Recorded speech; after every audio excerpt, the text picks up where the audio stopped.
Hi Diamond.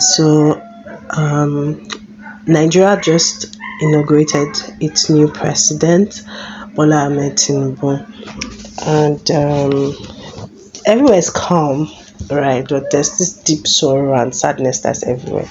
But that's not what I want to talk about. So yesterday, Pastor POJU Oyemade put out a tweet, right? He usually posts things on Twitter. And you guys, let's read this tweet together and how do you interpret it? Because people are going on and on about this whole thing that I'm like, okay, what's going on really? What's really going on? So please like the video if you are new here.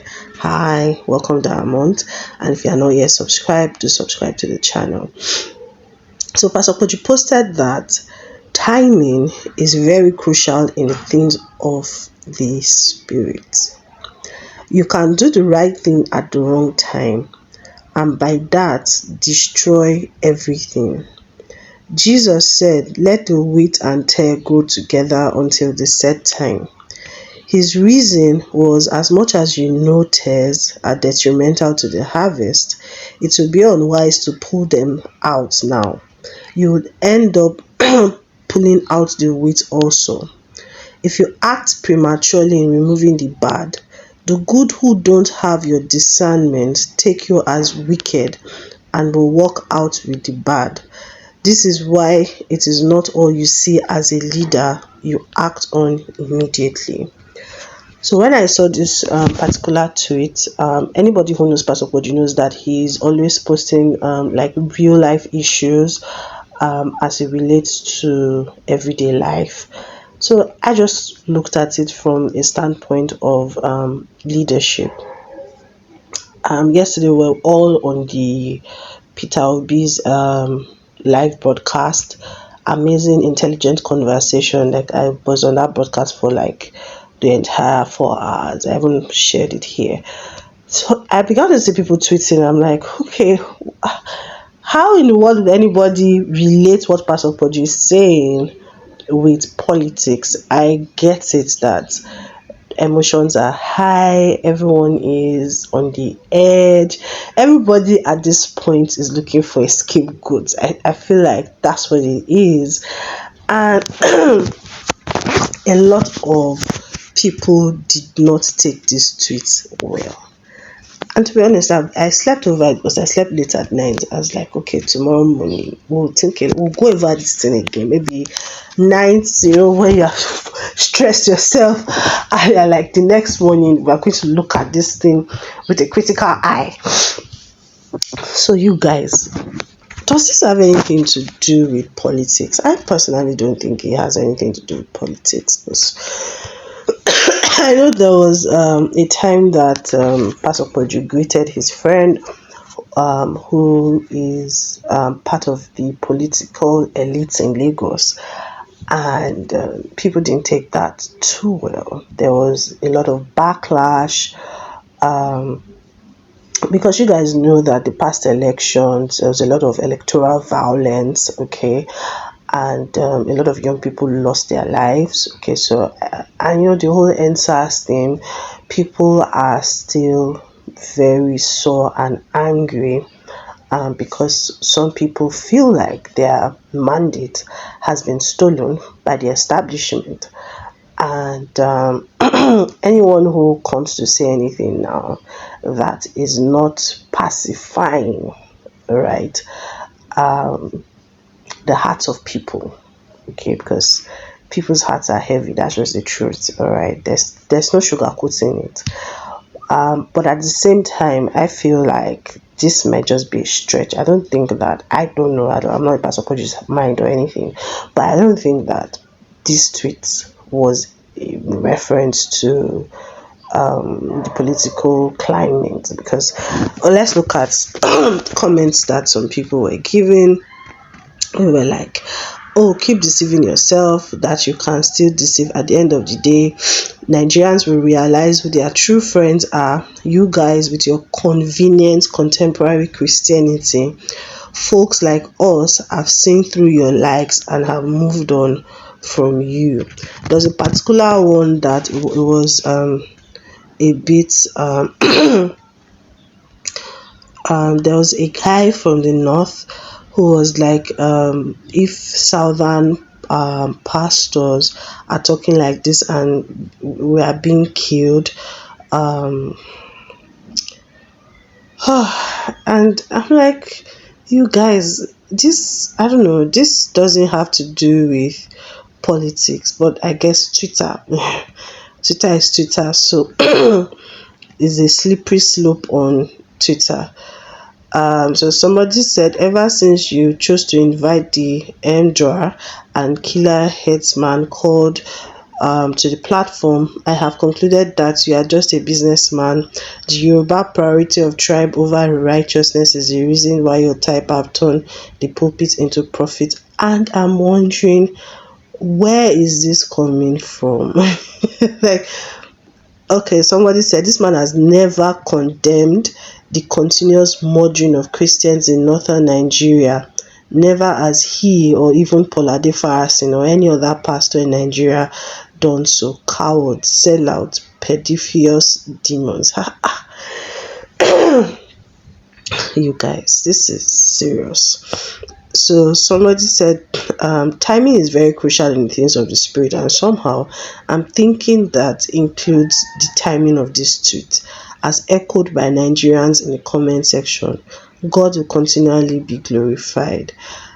Somebody said, Christians are being killed in the north and the middle belt, you kept mute.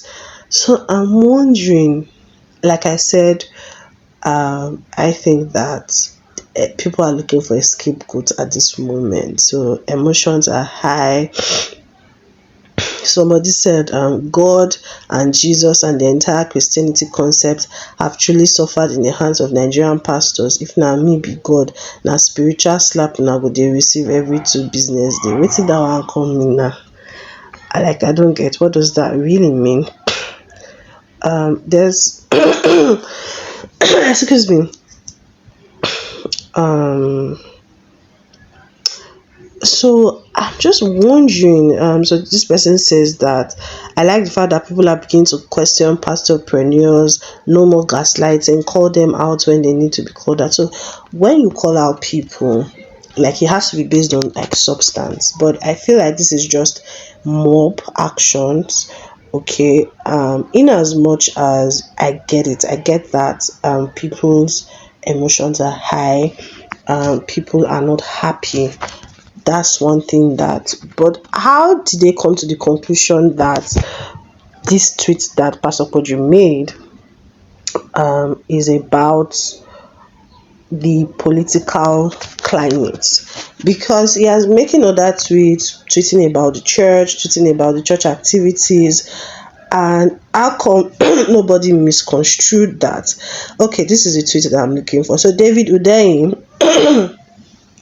now quoted the tweet and said, Nigeria is the deadliest country in the world to be Christian, but the pastorpreneurs never have anything to say about the ongoing genocide against Christians in the Middle Belt. Now atheists like me, they carry on for head like firewood, but when it is time to defend criminals. I like David today. That's just the truth. I read his stuff and I like him. But David, how? I know that David has had an issue with Pastor POJU before on Twitter, but how do you come to the conclusion that this particular tweet, I don't know about any other tweet, but looking at this tweet face value, how do you come to the conclusion that Pastor POJU is talking about the fact that the timing of Peter Obi is not right? Because I feel like that's how people are interpreting it, that the timing of Peter Obi is not yet Peter Obi's time, or separating the wheat and the tares. You guys, I feel like people are just reading meaning that's not there into something. Like I said, I understand that tension is really high, okay, but I feel like this is quite a stretch. Like I said, Twitter is a slippery slope, okay. It doesn't negate the fact that Christians and when people say that southern pastors are not speaking about the killings of Christians in the Middle Belt. To be honest, we don't know what goes on behind the scenes, what they do. I cannot speak to that effect, but this is the general pulse of people. Like, Nigerian Christians are being marginalized. That's a fact. We can't even dispute that. All right. So I don't want to go in that tangent, right? But I want to stick to the issue of the tweets by Pastor POJU Oyemade.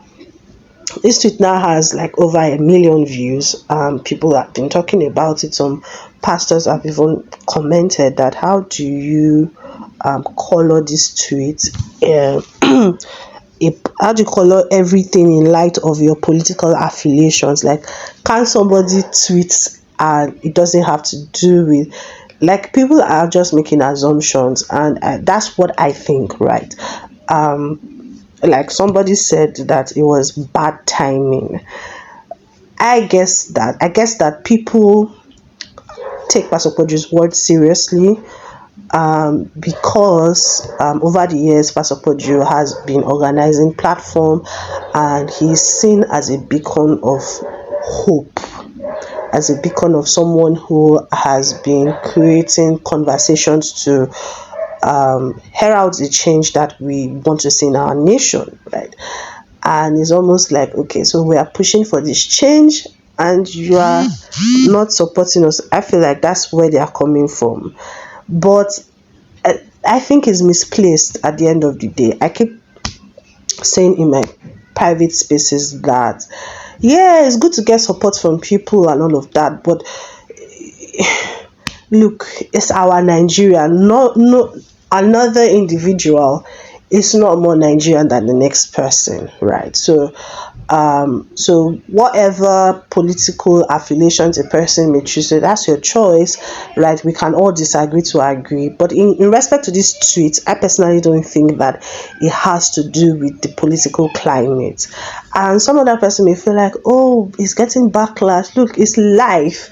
As long as we remain in this earth plane, you would get flogged for different things. There was a time when Billy Graham supported a particular American candidate that was not very popular, and people also backlashed him like this. So there's no infallible person, all right? But that's one thing that we all should know. There's no infallible person. So like I said, always look at people from a place of grace and mercy, and know what your own interest is and work towards that. But with respect to this tweet, I think that people are just overreacting. So yeah, but let me know, you guys. Tell me, let's talk in the comment section. What do you think? Do you think Pastor POJU should not have posted this, or do you think people are just overreacting? And please, let's keep it civil. Let's keep it classy. You don't need to insult anybody's political affiliations, right? We are in a democracy, and everybody has a right to choose whoever they want, right? So I don't need to insult you because you chose somebody, and you don't need to insult me for my own choice. We can have conversations, we can agree to disagree, all right, on the principles of the issues. So let's stick to the issues, and the issue here is this tweet ill-timed? That's the issue we're talking about. Please, if I see any comments that is insulting, I'm going to take it off, all right? And I'll block you. All right, thank you so much, guys. I'll see you guys in my next one. Bye.